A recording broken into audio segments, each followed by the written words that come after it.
स्वागत है आप सभी लोगों का मेरे चैनल साइंस टू टेक्नोलॉजी में। मैं अनुपम विपुल आपका स्वागत करता हूं कंप्यूटर वेडनेसडे में। और आज हम लोग बात करेंगे यूएसबी ओटीजी के बारे में। तो आइए समझते हैं। ये एक व्यूअर रिक्वेस्ट था तो मैं बता दूं। तो यूएसबी ओटीजी को समझने से पहले हमें यूएसबी को समझना पड़ेगा। और ये बहुत आसान बात है क्योंकि ये यूनिवर्सल सीरियल बस है। आइडिया ये था कि जो आप लोगों में से जो 1990s के कंप्यूटर इस्तेमाल किए होंगे उनको पता होगा कि हर चीज़ का अलग पोर्ट आता था। मतलब आपका माउस के लिए अलग पोर्ट आता था, कीबोर्ड के लिए अलग आता था, प्रिंटर के लिए अलग आता था। तो काफ़ी सारी कंपनी जिसमें इंटेल, आईबीएम, ये सब लोग साथ में आए और एक स्टैंडर्ड बनाए ताकि हर कोई उस स्टैंडर्ड के लिए चीज़ बनाए और वो हर किसी चीज़ के साथ काम करे। उस स्टैंडर्ड को नाम दिया गया यूएसबी, इसीलिए यूनिवर्सल इसके नाम में है। और सीरियल बस का मतलब यह है कि पहले सब चीज़ पैरेलल चलता था। आपको याद होगा हार्ड ड्राइव जो आते थे उसमें इतना बड़ा रिबन कनेक्टर लगता था, वो पैरेलल था। प्रिंटर में चलाने के लिए वो भी पैरेलल पोर्ट था। तो वही पैरेलल को हटा के सीरियल किया गया।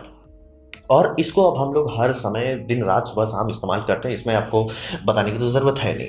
और इसके अंदर अगर आप ठीक है यूएसबी लेते हैं तो यूएसबी के अंदर भी अब बहुत सारे स्टैंडर्ड हो गया, क्योंकि यूएसबी जब आया था तो उस टाइम 12 मेगाबिट्स पर सेकंड बहुत ज़्यादा स्पीड होता था। तो लेकिन आपको पता होगा 12 मेगाबिट्स का कोई मतलब नहीं। फिर धीरे धीरे गाड़ी आगे बढ़ी और मैं बिट्स की बात कर रहा हूँ। तो फिर उसको यूएसबी 2.0 स्टैंडर्ड लाया गया जिसमें 400 मेगाबिट्स पर सेकंड तक ले गया गया। फिर उसके बाद यूएसबी 3 आया जो 500 मेगाबाइट्स तक जाने लगा।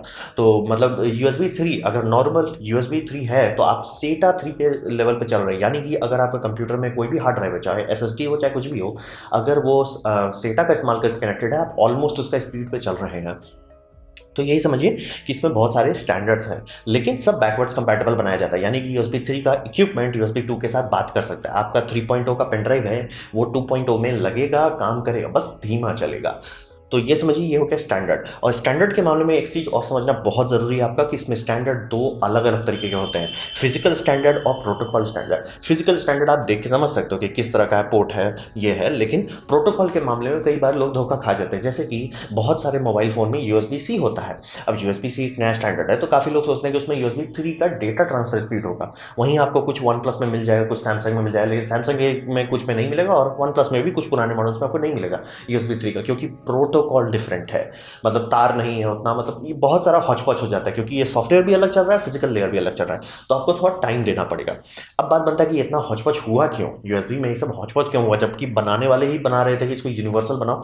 तो आइडिया ये था कि यूएसबी का जो स्टैंडर्ड बनाया गया था तो कंप्यूटर का प्रोटोकॉल जो था वो था होस्ट और डिवाइस का। यानी कि कंप्यूटर का काम है मैं बताऊंगा तुमको क्या करना है। जैसे कीबोर्ड को क्या करना है वो कंप्यूटर संभालेगा, माउस को क्या करना है कंप्यूटर संभालेगा। आप इनपुट दे रहे हैं, पढ़ने का काम वो कंप्यूटर खुद करे। तो कंप्यूटर एक होस्ट है, डिवाइस सिर्फ डिवाइस है, उसको कोई उसके पास बुद्धि नहीं है अपना। और यही हर चीज़ के साथ होने लगा। लेकिन अब प्रॉब्लम ये आता है कि आप कैसे इंश्योर करो कि आपने किसी को प्रिंटर बेच दिया, वो प्रिंटर का प्लग सही से कनेक्ट करे। तो दो प्लग बना दिया गया ताकि गलती से भी होस्ट का प्लग मतलब डिवाइस में नहीं लगा दिया जाए। क्योंकि अगर आप दोनों उट पटांग कर देते तो डायरेक्ट दोनों का मतलब प्लस वोल्ट जो +5 वोल्ट होता है वो दोनों के ग्राउंड में चला जाता, सीधा शॉर्ट सर्किट हो जाता। तो इसीलिए ये दो अलग प्लग बनाया गया ताकि होस्ट साइड का एकदम अलग रहे और डिवाइस साइड का अलग रहे। डिवाइस साइड जो आप प्रिंटर में लगाएंगे, मॉडेम में लगाएंगे या इधर उधर लगाएंगे वो पूरी तरह से अलग रहेगा, और जो आप कंप्यूटर में लगाएंगे वो अलग रहेगा ताकि गलती से भी कंफ्यूजन ना हो। इसी चक्कर में इतने सारे पोर्ट्स बन गए, इसी चक्कर में आपका micro B, mini B, USB ये सब आने लगा। तो ये समझिए यूएसबी का मेन रीजन, मेन कोर उसका ये है। अब बात करते हैं ओटीजी का। तो ओटीजी का आइडिया ये आया था कि ये 2001 के आसपास में इसका आइडिया स्टार्ट हो गया, क्योंकि उस टाइम पोर्टेबल डिवाइस आगे बढ़ने लगा। मतलब समझिए इस पर काम तो बहुत पहले से चल रहा है, लेकिन 2001 के बाद समझ में आ गया कि आजकल ऐसे डिवाइस आ रहे हैं जो दोनों काम कर सकते हैं। एग्जाम्पल के लिए आपका प्रिंटर है, तो प्रिंटर में क्या लॉजिक है? प्रिंटर में लॉजिक है कि भैया प्रिंटर आपने लगाया है, कंप्यूटर उसको सब बताया क्या प्रिंट करो, कैसे प्रिंट करो, ठीक है। लेकिन आजकल के प्रिंटर आपको पता ही होगा कि उसमें आप पेन ड्राइव भी लगा लेते हो, वो पढ़ लेता है कि उससे करना क्या है और उसके हिसाब से वो कर लेता है कि ये फाइल वो पड़ता है। तो उस दरमियान प्रिंटर आपका होस्ट बन गया, डिवाइस नहीं होस्ट बन गया। तो ये इसका मतलब होगा कि आजकल बहुत सारे डिवाइस आने लगे जिसमें डुअल रोल है, यानी कि वो होस्ट की तरह भी रह सकता है, डिवाइस की तरह भी रह सकता है। एग्जांपल के लिए आपका मोबाइल फोन, अगर आप उसमें कीबोर्ड कनेक्ट करते हैं तो वो अच्छे समझ जाता है कि भैया मेरे में कीबोर्ड कनेक्टेड है, मुझे होस्ट बनना है, डिवाइस के तौर पर उसको चलाना है। लेकिन वहीं पर आप अपना मोबाइल को कंप्यूटर से कनेक्ट करते हैं, वो बोलता है नहीं भैया ये दादाजी आ गए हैं, हम अब डिवाइस बन जाते हैं, कंप्यूटर होस्ट रहेगा। तो ये इसी के चलते पोर्टेबल डिवाइस में जो ये दोनों पोर्ट आने होने लगे, माइक्रो बी का ईजाद किया गया। माइक्रो बी का ईजाद इसमें ये किया गया कि इसमें पहले एक एक्स्ट्रा पिन डाला गया। आप लोगों से जो लोग भी यूएसबी का स्टैंडर्ड समझते हैं उनको पता होगा, यूएसबी में एक होता है ग्राउंड, एक होता है 5 वोल्ट, यही दो से पावर आता है आपका, जो आपका एलईडी लाइट और सब जलता है या मोबाइल चार्ज होता है, यही दो केबल से होता है। फिर इसमें डेटा प्लस डेटा माइनस रहता है, इससे मतलब सिग्नलिंग अच्छे से जाती है। और एक आईडी पिन रहता है, ये जो पांचवा पिन है ये आईडी पिन है। यही पूरा खेला ओटीजी का यही होता है। ये पांचवा पिन के लिए ही नया प्लग बनाना पड़ा, नहीं तो पुराने वाले लोगों को इस्तेमाल करने की कोशिश की जा रही थी, लेकिन इसी के लिए ये बनाना पड़ा नया प्लग। वो आइडिया ये था कि इसमें कैसा शॉर्ट सर्किट है कि वो लाइव है या ग्राउंड में कनेक्टेड है, उसके बेसिस में बताया जा सकता है मोबाइल को कि भैया तुम अभी होस्ट बन गए हो। तो ओटीजी का यही काम होता है। ओटीजी में ये ऐसे शॉर्ट किया रहता है कि जैसे आप ओटीजी लगाते हैं मोबाइल समझ, अच्छा इसका इस पिन में आईडी पिन में क्या आ रहा है उसको देख के, अच्छा मुझे होस्ट की तरह काम है, यानी मुझ पर जो लगाया गया वो गधा है, उसको मुझे चलाना है। तो यही करके आप जैसे मोबाइल में आप कीबोर्ड लगाना चाहेंगे, माउस लगाना चाहेंगे, उसको पता कैसे चलेगा, इसीलिए मतलब एक पूरा अलग पिन लगाया, इसीलिए एक पूरा सर्टिफिकेशन बनाएगा, सॉफ्टवेयर का प्रोटोकॉल लिखा गया जिसे हम लोग ओटीजी कहते हैं। और यही माइक्रोबी के, इसी के कारण से माइक्रोबी हर जगह छा गया। आपको लिख के दे सकता हूँ, आपका मोबाइल फोन में माइक्रोबी ही होगा, या तो आईफोन होगा तो बात अलग है। तो घुमा फिरा के सब कोई हर समय हर जगह माइक्रोबी पे छा गए, सब चीज चलने लगा, क्योंकि माइक्रोबी भले यूएसबी 2.0 का है, लेकिन चूंकि ये बता सकता है कि मतलब आपका पिन कैसे शॉर्ट है, वो बता सकता है कि भैया हम कीबोर्ड किस में लगा रहे हैं या प्लग किस में लगा रहे हैं, पेन ड्राइव किस में लगा रहे हैं, इसी कारण से ओटीजी चल गया। तो ये रहा ओटीजी का लॉजिक, उसीलिए उसमें पांचवा पिन होता है। अब बात करते हैं ओटीजी का इस्तेमाल किस लिए करते हैं। तो मैं आपको बताया, मेन आजकल आप और हम किसी से पूछेंगे, ओटीजी का मेन इस्तेमाल यही होता है कि मोबाइल को ऐसे होस्ट बनाना, ताकि मोबाइल ही सीधे प्रिंटर को चला सके, मोबाइल में आप सीधे कार्ड रीडर लगा सकें। ये काफ़ी फायदेमंद होता है। जो लोग वेडिंग फोटोग्राफी करते हैं, आपको बैकअप करना है इमरजेंसी में, आप इसका इस्तेमाल कर सकते हैं। पेन ड्राइव भी सीधा सीधा आने लगा है, तो आपको यूएसबी से मेमोरी रिलेटेड चीज़ हो सकता है, इनपुट आउटपुट भी संभाला जा सकता है, क्योंकि वो होस्ट के तौर पर बिहेव करेगा आपका मोबाइल फोन, इसीलिए आप कीबोर्ड और माउस लगा सकते हैं। तो ये गाड़ी खुल गई। अब बात करते हैं भविष्य में क्या होगा, यानी 2021 के बाद से क्या होगा।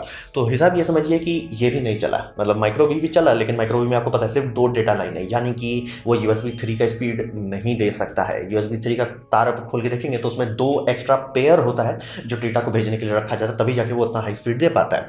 तो यूएसबी सी को बनाया गया, और यूएसबी सी में हर चीज़, जितनी भी इतना लंबा एक्सपीरियंस जो चला है 1990 से, सबका एक्सपीरियंस मिला के जो गलती हुई, जो नया चीज़ सीखे, सबको मिला के एक नया स्टैंडर्ड बनाया गया। और ये दोनों लेयर परत का है। ये स्टैंडर्ड मतलब यूएसबी से बैकवर्ड कंपैटिबल भी है, लेकिन एक नया स्टैंडर्ड भी बना रहा है। तो आइडिया यह है कि आपका प्लग तो आपको पता ही है यूएसबी सी का, और ये प्लग डुअल रोल कर सकता है, यानी कि इसमें ए और बी नहीं होगा। आपका जो यूएसबी में आता है ना, USB A, USB B, USB A, micro B, जो आपका तार देखते हैं, तो आपको पता ही होगा यूएसबी सी का अल्टीमेट रोल क्या है, कि अल्टीमेट ऐसा होगा कि आप एक तार कहीं से भी कैसे भी लगा सके। आपको ये वाला नहीं लगा कि पावर बैंक में मेल प्लग ए वाला लगाओ उधर और बी वाला अपने मोबाइल में लगाओ, ऐसा होगा नहीं। आप प्लग उल्टा भी कर सकते हैं। ऐसा क्यों हो पाएगा बिना आपका मोबाइल को शॉर्ट सर्किट किए? क्योंकि ये डुअल रोल कर सकता है, यानी कि ये मतलब लॉजिक लगाता है कि आपको क्या करना है। और ये डुअल रोल का सबसे ऊपर लिमिट पे ये पहुंच सकता है। जैसे ये टीवी है, और मान लीजिए आपको नया आजकल मॉनिटर तो आने लगे, टीवी अभी तक मैंने देखा नहीं, लेकिन चांसेस है 1-2 साल के अंदर आने लगे हैं कि उसमें एक यूएसबी सी पोर्ट रहेगा। आप अपना लैपटॉप लाएंगे, यूएसबी सी इधर लगाएंगे, यूएसबी सी अपना लैपटॉप में लगाएंगे, और टीवी जो है, चूंकि वो मेन से कनेक्टेड रहेगा, दीवार से कनेक्टेड रहेगा, बिजली से कनेक्ट रहेगा, वो आपका लैपटॉप चार्ज करेगा, और लैपटॉप का डेटा लैपटॉप से इसके तरफ आएगा। वो दोनों कर सकता है, बिजली वो इधर से उधर भेज सकता है और डेटा एक तरफ से ले सकता है, डुअल रोल। और आप तार कभी भी उलट पुलट सकते हैं, उससे कोई फर्क नहीं पड़ेगा। यही है भविष्य में हम लोग को ओटीजी का टेंशन लेने का जरूरत नहीं पड़ेगा, अगर सब चीज़ सही चला तो। क्योंकि आप देख सकते हैं ओटीजी के अंदर बहुत केबल्स होते हैं, इसीलिए ओटीजी हर जगह यूएसबी 3 का नहीं देते हैं। ओटीजी अभी भी कोशिश किया जा रहा है कि ओटीजी बोल रहा हूँ, यूएसबी सी, जैसे बहुत सारे सस्ते फोन है, मैकेनिको मेरा फोन में भी यूएसबी सी है, तो क्या वो 3.0 है? नहीं, वो यूएसबी 2.0 का स्टैंडर्ड पे चल रहा है, ताकि उसको अंदर पिन वायरिंग ना करना पड़े। तो अभी ऐसा नहीं है कि यूएसबी सी सब चीज़ हो गया, क्योंकि अभी भी माइक्रो भी बहुत जगह चल रहा है। धीरे धीरे यूएसबी सी आ रहा है, और अभी डेस्कटॉप सब में भी आने लगा है, आ जाएगा कुछ साल में। और यूएसबी सी में बहुत सारे स्टार्टिंग प्रॉब्लम तो हुए, जैसे कि आप लोग काफ़ी लोगों को पता होगा कि OnePlus के साथ हो गया कि भैया उन्होंने केबल लिया, लेकिन केबल में घोटाला निकला, क्योंकि रजिस्टर सही से नहीं था उसमें। तो बोले रजिस्टर से क्या लेना देना, केबल में क्या होना। वही केबल लॉजिकल है, केबल को पता होना चाहिए कि वो क्या है। अगर उसको नहीं पता है ठीक से तो गड़बड़ कर सकता है। मतलब बेस्ट केस सिनेरियो में जनरली ये सब बनाने वालों को स्टैंडर्ड के पास इतनी बुद्धि थी कि ऐसा बनाएगा कि कुछ भी गड़बड़ होने पे ये फेल सेफ मोड में जाए। यानी कि जैसे आपको पता होगा कि आजकल यूएसबी सी के साथ एक स्टैंडर्ड आ रहा है, यूएसबी सी पावर डिलीवरी वो कितना पावर दे सकता है? 100 वाट दे सकता है। इसलिए मैंने बोला कि टीवी से आप अपना लैपटॉप चार्ज कर सकते हैं, 100 वाट का पावर वो दे सकता है। अब वही इमेजिन कीजिए कि वो भी यूएसबी सी है। कहीं किसी ने बच्चे ने देखा कि भैया यूएसबी सी रखा हुआ है, मैं लगा देता हूँ मोबाइल में, उस 100 वाट दिया तो मोबाइल तो गया बूम। लेकिन वैसा नहीं होगा, क्यों? क्योंकि हैंडशेक होता है, और किसी भी कारण से अगर हैंडशेक फेल हो जाता है तो यूएसबी सी बोला भैया ना जी ना, मतलब भले वो लैपटॉप हो, भले किसी कारण से तार खराब हो गई, लेकिन वो गलती से भी हाई पावर नहीं डंप करेगा, वो रहेगा भैया मैं सेफ हो जाता हूँ। वो समझिए इतना हम लोग एक्सपीरियंस के साथ इसको बना रहे हैं, तो ये सारे समस्या को सॉल्व कर लिया गया है। लेकिन अभी समझिए थोड़ा मतलब 2025 तक लग जाएगा, जब यूएसबी सी वैसे लेवल पे होगा कि आपको टेंशन ही नहीं रहेगा। मोबाइल से लेके कंप्यूटर से लेके हर जगह यूएसबी सी ही इस्तेमाल हो रहा है। गाड़ी थोड़ा दूर है लेकिन गाड़ी खुल गई है, और फिर आपको ओटीजी ये वो हर सही दीर्घाई के बारे में नहीं सोचना पड़ेगा। तो ये था मेरा एक छोटा सा प्रेजेंटेशन यूएसबी सी के बारे में, ओटीजी के बारे में। उम्मीद करता हूँ आपको अच्छा लगा, कुछ सीखने को मिला, कुछ समझ में आया। अगर ऐसा है लाइक कर दें, दोस्तों शेयर कर दें, उससे मेरा काफ़ी भला होगा। नहीं अच्छा लगा, नहीं पसंद आया, कोई बात नहीं, आप डिसलाइक कर सकते हैं। मैं कहूँगा डिसलाइक 2 बार दबाएं, उससे मुझे पता चलेगा कितना नापसंद हुआ है। मैं आपसे कहूँगा कॉमेंट लिखे, मैं हर कमेंट जवाब देने की कोशिश करता हूँ। और आपसे कहूँगा सब्सक्राइब कीजिए, बेल दबाइए अगर आप फ्री हैं तो। आपने मेरा वीडियो देखा, जानकर मुझे बहुत खुशी हुई। धन्यवाद।